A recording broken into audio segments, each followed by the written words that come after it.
Welcome back. Today I'd like to talk a little bit about some common fitness myths.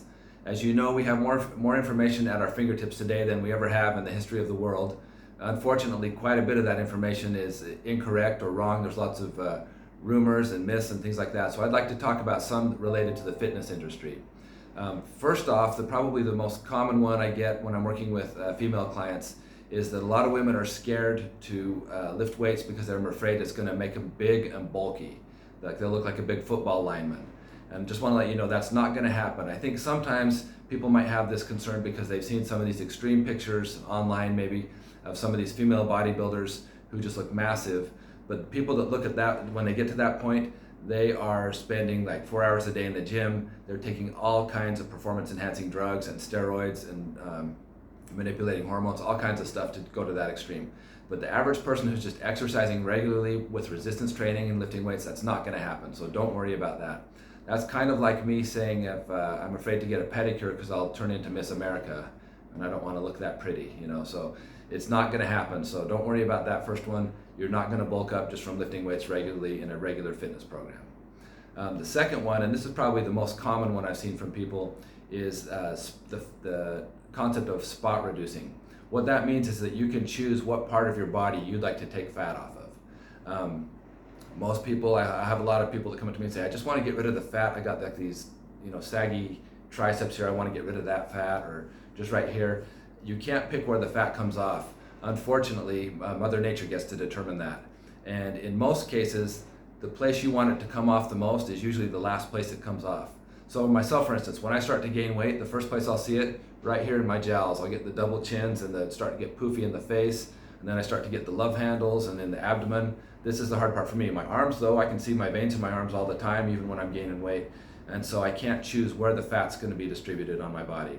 I know women is typically a little bit different. Sometimes the last place they'll see it come off is their thighs and butt. And another side effect, sometimes if someone loses too much fat, sometimes they'll lose it from their bust, and they don't want to do that, but again, you can't control where the fat's coming from. So just remember that as we're working out, the lower you get your body fat, the more fat you'll lose overall, but we can't always choose, and especially with an exercise, where it's going to come off of. If that were the case, anyone that chewed gum regularly would have a nice thin jawline and no double chins, that sort of thing. It just doesn't work that way. And then something kind of related to this one, this is more of a technicality, but I hear people a lot of times say they're scared if they get in good shape and stop working out, their muscle will turn into fat.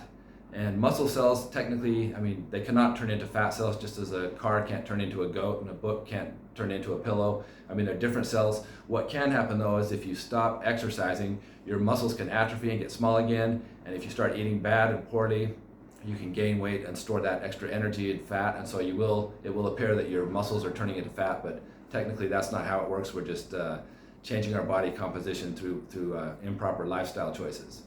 Okay, so one of the other ones I get a lot is the pain. No pain, no gain. This is one a lot of times people say, if it doesn't hurt, you're not going to get results. And I disagree with that. Now, let me talk about pain first of all. There's a couple different kinds of pain.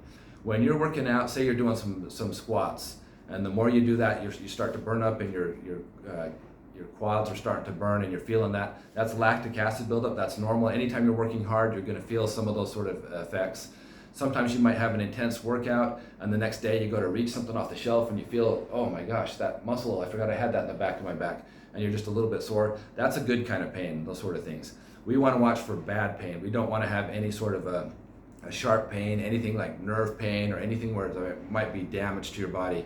We want to be careful for that, but there's a difference between just the natural result of working hard and that soreness you get versus actual pain. So you want to be careful of that.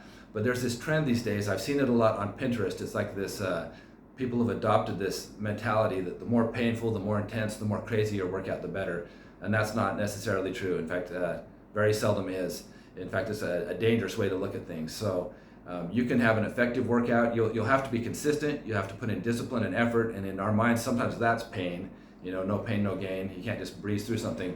But it doesn't have to be a physically painful, torturous experience to get in good shape. As long as we're consistent and put it in, gradually we can build up our conditioning and get in better shape. So you will feel some pain sometimes, soreness, a little burn, things, but we want to avoid the bad pain. So you don't need to embrace, you don't need to be a masochist to get into shape. And then one other one I wanted to address quickly was just that fitness takes a long time. In order to make those changes, it'll take you a long time. That's not true, especially if you're just starting, if you've gotten out of shape, or if you're just starting for the first time working out. You'll be amazed at how quickly you can see results. Usually within 2 to 3 weeks, you'll see some very discernible improvements in your strength and your conditioning. And that's a nice thing to be able to see for new people. They can make a lot of progress a lot quicker than someone who's been regularly exercising for 15 years. They're not going to see the same sort of jumps and improvements in their physique and in their fitness as someone who's starting from scratch. But it doesn't take a long time to get into fitness. Again, it doesn't happen overnight either. But as long as you're consistent, that's the main thing. You're consistent with this.